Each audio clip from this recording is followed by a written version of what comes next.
This is BJJ Weekly. You gotta have that voice, that Jocko Willing voice. Hello, everybody out there. Pete, you should stop the whiskey. Oh yes, the Deco. Welcome back. Thank you, Peter. Master's Mindset is what we call it. Check. You have the Dunkin' Donuts iced coffee, and I have the whiskey. Yeah, I should have the Starbucks, but I have the Dunkin' Donuts. That's because you're in Maine. It's Dunkin' Donuts, not Starbucks. I like it. I like it too. So, you gave me so much shit last month about how fat I was. I didn't. I was. You did. I watched the podcast. I don't even know the Masters Mindset podcast. TechCast podcast. The TechCast, and you said I looked fat. So no, I didn't say you look fat. I said you should work on my diet. And I did. You did. So I'm you celebrating. Skinnier. You look skinnier. 15 pounds. I'll say 2, 15 but 15 pounds is good. I feel skinnier. No, you look good. You look skinny. You look skinny. You did a good job. How are you feeling? Did you like the diet? I'm gonna continue it. The Whole 30. Oh, nice. Jiu-jitsu and Whole 30 and Q5 nutrition, and I'm good. Yeah, it's work. I told you it's work. I started that 4 months ago. One of my students, Tim Brown, got me into this diet, and I lost 30 pounds so far. I'm looking to continue, but I like it. And what I like, we can eat whatever, pretty much we can eat. It's good. No, it's really good. For those who don't know, the Deco and I have a bet, $1,000 bet. By the Origin immersion camp in August, we have to be 245. 245. Yeah. Which it sounds heavy because people probably watching this going, man, that doesn't seem like they're losing weight. But I'm 6'3" plus. You're what, 6'1", 6'2"? I'm 6'1", yeah. 6'1". All right. So and heavyweights. So, anyways. Ultra heavyweights. just heavyweights. Heavyweights. Listen, any white belts watching this. They don't know the difference, the Deco. Ultra, the super, and just heavyweight. Just heavyweight. Heavyweight. I'll say heavyweight. Out. All right. So here we go. You're gonna walk me through this technique. What are we doing? What are we doing here for a technique today? Man, Peter, it's a really cool choke. Actually, we had a podcast. I think it was our second podcast, TechCast. You can call it a podcast. Mindset, whatever name you gave. You're going to give another name, I know you. You might come up with a new name. Something. And I'm going to keep calling podcasts or whatever. Something creative. How I call the geese blue, white, and black. Yeah. So, we spoke about like how I learn it from everybody. I think you cannot stop. You got to always learn in jiu-jitsu. You can't stop. You can't never think that you know everything you know. Oh, I know that. I don't know. You don't know. It's always a detail that you don't know. So this choke, it's fun. It's one of these examples. I got this choke from one of my students, Ryan. You know him. He goes to the camp every year too. Right. And he showed me this choke. He does a little different than I do, and I kind of I turn a little bit the way that it works for me.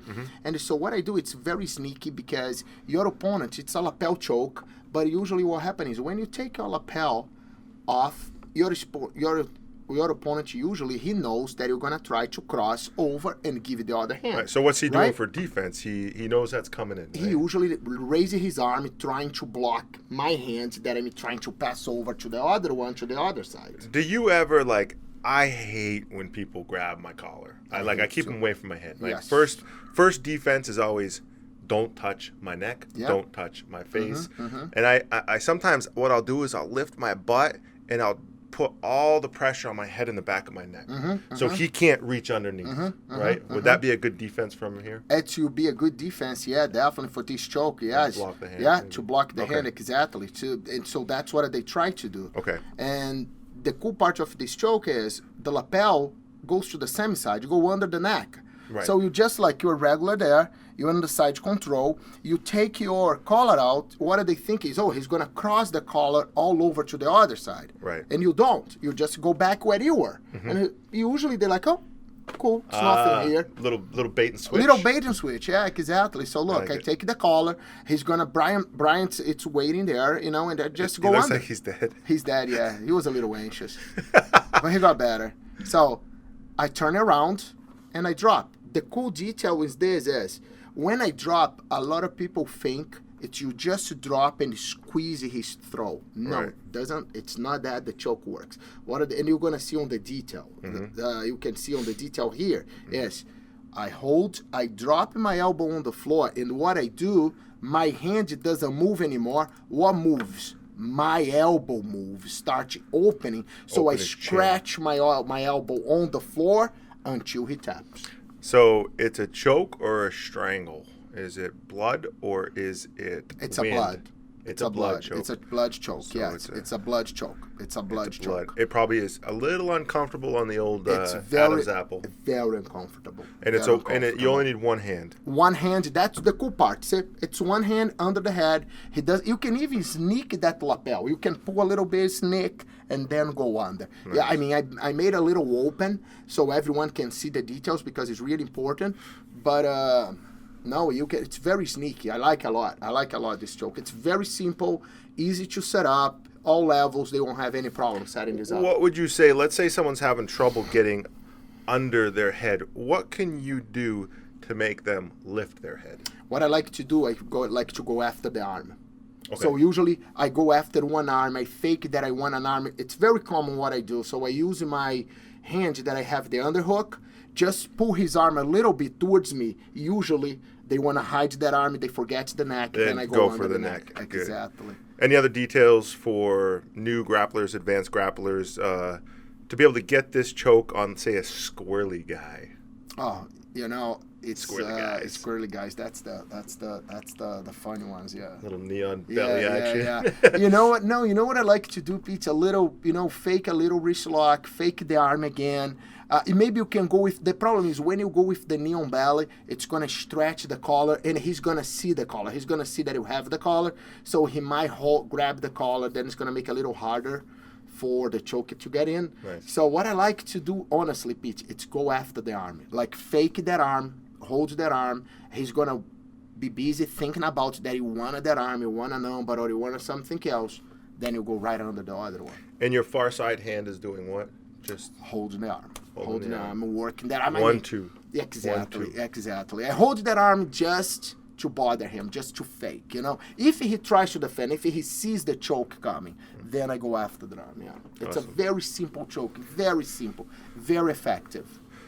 I appreciate it. Masters Mindset podcast with Andre Dedeco Almeida. Thank you very much. 5th degree black belt. Thank you. It's a pleasure to be here again. Love it. This BJJ Weekly, it's awesome, man. It's going awesome. I think people like it, the first one, a lot. I mean, I think so too. The comments, the response was awesome, was great. We've had close at this point to 2,000 app downloads. Nice. So, and it's free. Yeah, it's 100% free. 100% free. And people are like, well, why aren't they downloading? If they haven't downloaded yet, they maybe think there's in-app purchases. There's not in-app purchases. It's us being passionate about jiu-jitsu and putting out great content just like we used to do in years past. So I'm excited about that. I did purge out the newsletter list, though, because we had a bunch of people on the list, like 20,000 people. And I'm like, well, I don't have 20,000 app downloads. I have maybe 10% of that. Mm-hmm. So I sent an email off, like, purge yourself. So I think we got rid of the excess trimmings. How many people do you think when we started in 2010, we started BJJ Weekly in 2010, how many jiu-jitsu people of those 20,000 original subscribers do you think are still training? 10%. 10%. Maybe. So maybe the 2,000 that downloaded the app. Maybe. Perfect. Thank you much. Appreciate it, Dedeco. Maybe. Thank you very much, Peter. Next week, nice sir. Nice to see you. All right. Awesome.